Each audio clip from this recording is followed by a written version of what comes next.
ये कहानी मैं ब्राउन के पॉइंट ऑफ व्यू से बताने जा रहा हूँ। दोस्तों, बचपन से ही मुझे कुछ ऐसी चीज़ें दिखाई देती थी जो किसी और को आसानी से नहीं दिखाई देती। लेकिन मेरे माता पिता ने कभी भी मुझे हॉरर फिल्म या फिर सीरियल नहीं देखने दिए। हमारा गांव एक कब्रिस्तान के सामने ही बसा है और कभी कभी मुझे इतने डरावने सपने आते हैं कि मैं आपको क्या ही बताऊं।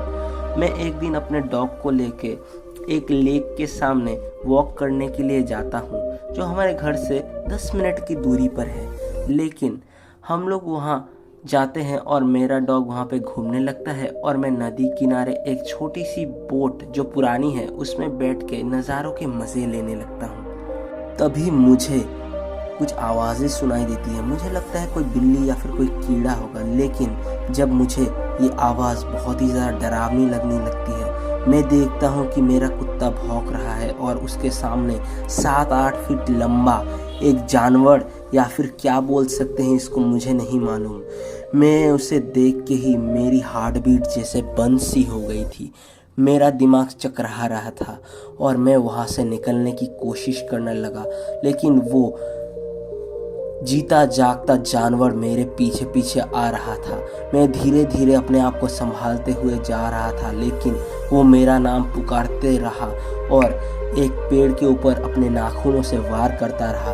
और जब मैं इसको महसूस कर रहा था तब मेरे दिमाग में कुछ और ही चल रहा था और मुझे खून की भी बू आने लगी थी। मैं जब घर में आ चुका था तब वो जानवर फिर भी मेरे खिड़की से मुझे देख रहा था। फिर मैंने मम्मी पापा को ये सब बताया, लेकिन मम्मी पापा ने मेरे ऊपर बिल्कुल भी भरोसा नहीं किया। उसके बाद वाले ही दिन पुलिस हमारे पड़ोसी के घर में आके पूछताछ करती है और मेरे मॉम डैड बताते हैं कि मेरे पड़ोसी ने उसकी पत्नी को चाकू से मार के और खुद उस तालाब में जाके आत्महत्या कर ली है। ये एक दिन पहले की ही बात है और एक दिन पहले ही मैंने उस जानवर को देखा था। तो क्या सच में मेरे पड़ोसी ही उस जानवर के रूप में बदल चुके हैं? दोस्तों, कमेंट्स में जूलिया के पॉइंट ऑफ व्यू से बताने जा रहा हूँ।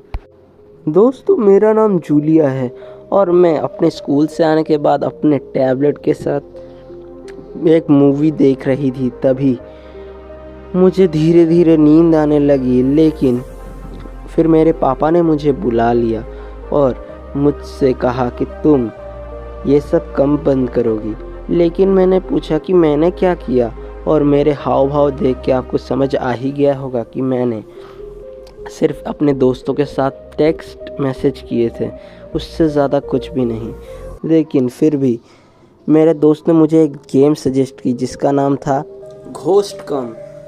इस गेम में बहुत सारे लेटर्स दिए होते हैं और गुड बाय लिखा हुआ होता है और येस और नो का भी साइन होता है। अगर कोई घोस्ट आता है तो वो बोर्ड पूरा रेड हो जाता है और खुद से हर एक लेटर पे ये जो हाथ में बटन है ये घूमने लगता है, जिसको देख के मुझे भी इच्छा हुआ कि मैं घोस्ट को बुलाऊं। फिर मैंने भी घोस्ट को बुलाने की कोशिश की तो वो खुद से ही वो बोर्ड रेड हो गया और खुद ब खुद बटन इधर उधर मूव होने लगे। इसको देख के मुझे बहुत ही ज़्यादा डर लगने लगा, लेकिन फिर भी मैंने हिम्मत नहीं हारी और फिर से अपने टैब में लग गई एक मूवी को देखने।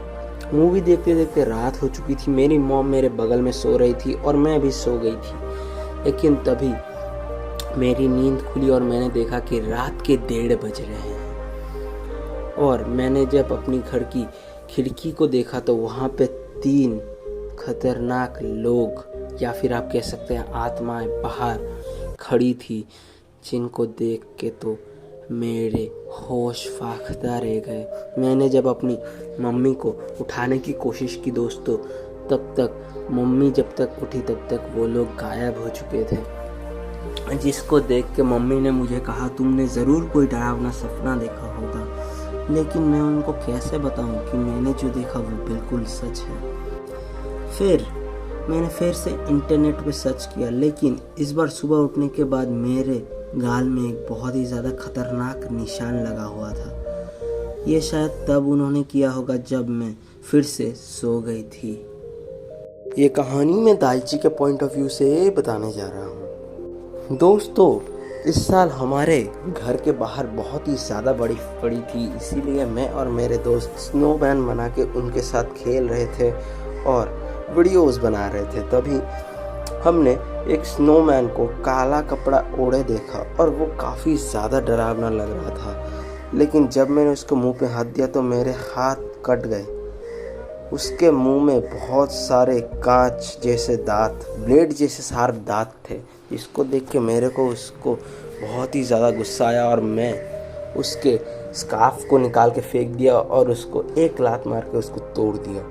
लेकिन उसके अंदर हमने जो देखा वो बहुत ही ज़्यादा डरावना था। उसमें एक इंसानी शरीर के जैसा कुछ, दिल जैसा कुछ पड़ा हुआ था, जो हमने पुलिस को जाके रिपोर्ट की, लेकिन हमें वहाँ से कुछ भी नहीं मिला। लेकिन रात होते होते ही मुझे बहुत ही ज़्यादा डर लगने लगा और मुझे लगने लगा कि मैं ये कैसे कर पाऊँगा, मैं आज कैसे सो पाऊँगा। फिर दिन के समय हम फिर से उधर गए, लेकिन जब स्नोमैन को मैंने मारा था उस दिन के बाद ही मेरी भी मौत निश्चित थी। मेरे दोस्त को ये पता चलते ही वो लोग भी शॉक रह गए। तभी से सभी लोग डरते हैं उस स्नोमैन को देख के, और आज भी वो स्नोमैन वहीं पे खड़ा है और पेरेंट्स लोग उस स्नोमैन से दूर रहने के लिए ही बोलते हैं सबको, क्योंकि जब भी कोई उसे छूता है या फिर उसे मारता है वो अगले दिन मौत की नींद सो जाता है। सभी को लगता है कि वो स्नोमैन जो है वो शापित है, इसीलिए सभी लोग रात के समय और दिन के समय भी उस स्नोमैन की तरफ जाना पसंद नहीं करते। और सच में ये स्नोमैन सबको देखते हुए भी अनदेखा कर देता है, लेकिन जो भी उसके सामने या उसको मारता है वो खुद मौत की नींद सो जाता है। इसीलिए इस स्नोमैन को घोस्ट स्नोमैन भी कहा जाता है। कहानी में पाइथर के पॉइंट ऑफ व्यू से बताने जा रहा हूँ। ये एक रात की बात थी जब मैं और मेरे दोस्त घर में बैठ के कार्ड्स खेल रहे थे। तभी हमें एक बहुत ही सुनसान सी बिल्डिंग के बारे में पता चलता है और हम लोग वहाँ पे जाने के लिए निकलते हैं। लेकिन वहाँ पे हमें कुछ असामान्य चीज़ें दिखती है, लेकिन असल में वो क्या था। तब हमारे बाकी दोस्तों को हम बुला लेते हैं और हमें तभी एक कॉल आता है। एक आदमी कहता है कि मेरे पास एक कमाल की चीज़ है जिसको देख के तुम लोग भी हौचक्के रह जाओगे। तो फिर हम लोग उसको दिखाने के लिए बोलते हैं और बस में बैठ के वहाँ से उस आदमी के घर की तरफ चले जाते हैं। वो आदमी हम लोगों से बहुत ही अच्छे से बात करता है और बोलता है कि वो एक दिन जंगल में शिकार करने जाता है। तभी उसे एक विचित्र प्राणी मिलता है जिसको वो गोली मारता है, और लेकिन उसकी जान बच जाती है और उसको अपने घर में कैद कर लेता है। वो हमेशा ही उसको कुछ ना कुछ मांस के टुकड़े या फिर कुछ खरगोश ला के देता था और वो उसे चबा चबा के खा लेता था, क्योंकि उसे मांस बहुत ही ज़्यादा पसंद था। ये देख के उस आदमी को भी काफ़ी ज़्यादा खुशी होती है, लेकिन हम लोग उसकी बात पे बिल्कुल भी विश्वास नहीं करते दोस्तों। फिर हम लोग जब उसे दिखाने के लिए बोलते हैं, वो अपने घर के बेसमेंट पे हमें ले जाता है और हम देखते हैं ये तो कोई अलग ही दुनिया का प्राणी लगता है, जो बहुत ही ज़्यादा भूखा है और ख़तरनाक भी। वो हमारे ऊपर झपट पड़ता है, लेकिन वो चेन से बंधा होने के कारण हमें कुछ नहीं कर पाता। इसे देख के तो हमें कोई पुराने समय का डायनासोर की बात याद आती है, लेकिन वो बोलता है कि ये एक एलियन वाला जीव है जो सिर्फ मेरी खोज है। और तभी वो मुझे धक्का देता है और मेरी एक दोस्त को पकड़ने ही वाला होता है कि वो वहाँ से हट जाती है, लेकिन मुझे गुस्सा आ जाता है और मैं उसके मुंह पर एक जमा के देता हूँ। फिर वो मुझे गुस्से की तरफ देखता है और उस मॉन्स्टर की तरफ फेंक देता है और उस मॉन्स्टर मेरा पैर काट लेता है। मुझे काफ़ी ज़्यादा दर्द होता है। मेरे दोस्तों ने मुझे तब अगर नहीं बचाया होता तो मेरा क्या होता नहीं मालूम। फिर हम सभी लोग उस आदमी को मार मार के उसका हालत ख़राब कर देते हैं। फिर हम लोग जल्दी से जल्दी अपने दोस्त को वहाँ से ले जाते हैं। वो पागल खून से लगा हुआ था और अभी भी हमें खाने की कोशिश करता है। हम लोग डॉक्टर को सारी कहानी बता देते हैं क्या हुआ हमारे दोस्त के साथ। फिर हमारा दोस्त ठीक होने लगता है और उसे पट्टी भी बांध दी जाती है और उस आदमी को पकड़ लिया जाता है, लेकिन उस प्राणी को कभी भी नहीं पकड़ा जाता। आज भी वो जंगल में उसी तरह घूम रहा है और शिकार कर